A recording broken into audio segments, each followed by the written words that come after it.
Hello, once again, welcome back. I'm glad to share something new today, and it's about the African religion or African spirituality.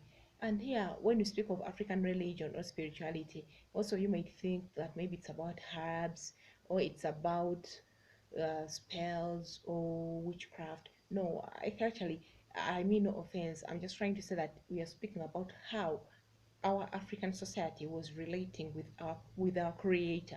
And we in our society, we Africans, we always treasure the ancestors. And someone to be called an ancestor, this person must have died some years back.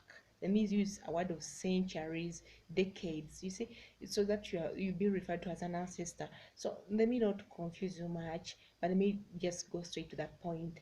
Here we are looking at African religion. African religion was a communication, or African spirituality. So it was a communication between the living and the dead. And here we are speaking of traditional African religion in particular can be described as tribal. Tribal because every tribe, every society has gotten this type of religion where you are having the living and the dead. But remember, you, the living, you are still on earth. The dead is already dead. And we believe that when you use the dead to communicate, to be as our go between to our creator, it's a way of communicating with God. I'm speaking of African religion, and I know most of you will be like, but people no longer do that. Yeah, it's true, people no longer do these things.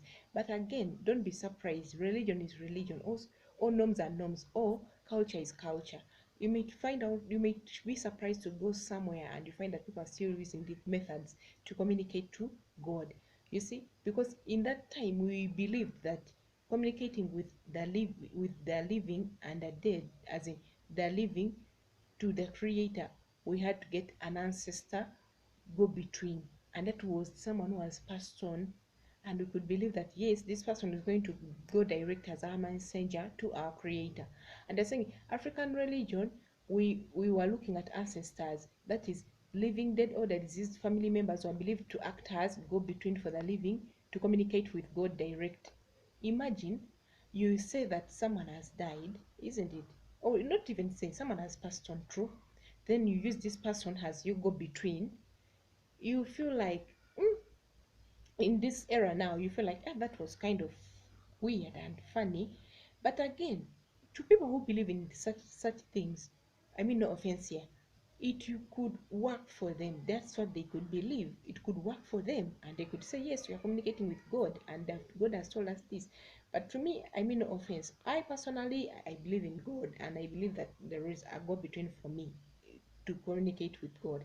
Let me not go too deep into that because such a topic is a bit delicate and so sensitive. And I think traditional African religion believed and still believe God is a supreme creator. It's important to note that despite that belief of using the ancestors to be as our go between to communicate to God direct, we still believed in the past. I'm speaking of in the past. Now, maybe probably some societies are still doing it. We believe that God is a supreme creator. And it's also important to note that traditional healers in the were go between who could guide and advise people depending on the rituals performed. Are you getting it? We had we had ancestors, that is the dead, the living dead, or the deceased, or the dead people, and we also had traditional healers as our go-betweens. But these traditional healers were only used to guide us, advise us depending on the rituals performed. It's also important to know that just as Christianity and other religions, Christians use Jesus Christ as their go-between, and it is true till death, because the Bible tells us so. Through him, we can communicate to God direct. And here they're telling us that traditional African religion, we were using the deceased relatives. Sometimes they could slaughter animals for communication between the living dead, and God.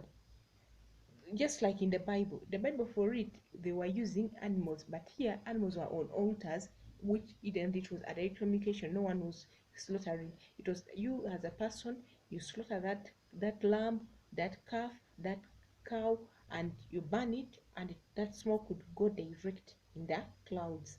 That was your way of communicating to God in the Bible.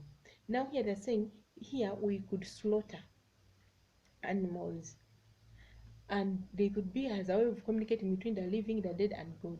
And B, important to note, the practice of ritual slaughtering in traditional African religion is akin to animal offerings carried out by people in the Old Testament. Just like I told you, even in the Old Testament, people are doing it. But the difference here is in the Old Testament, we were making animal sacrifices to God.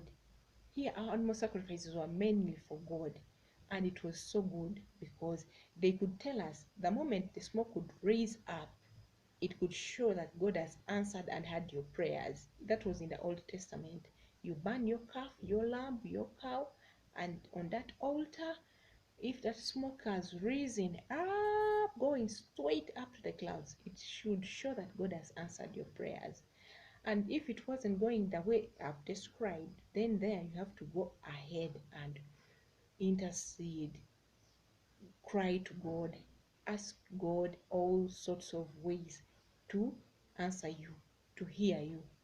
Then they're saying, just like in the Old Testament, this practice of ritual slaughtering in the African traditional religion is the same like it.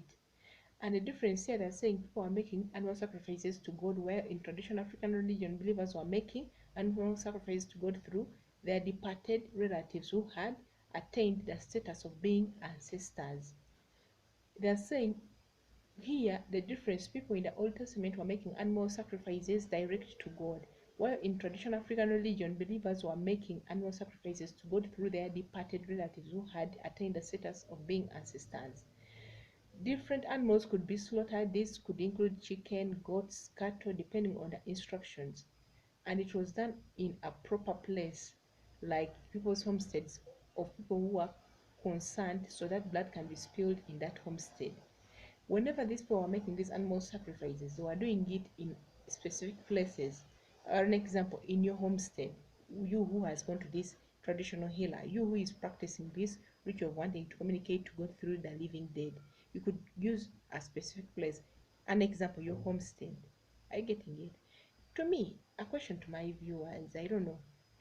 Do you think there are some people who are still doing this method of using the living dead to communicate to God direct? If so, which societies are those? Oh, we mean no offense here. Everyone has their own belief, everyone has their own culture. If those societies are there, which are those societies? If not, how did they overcome that practice? Because those are the questions that are going to be aired. People will be like, but how did people overcome that society? And we shall look at that phase two. How did people overcome that society of using the living dead to communicate to God direct? Stay tuned. Thank you for your time. Be blessed. Ciao.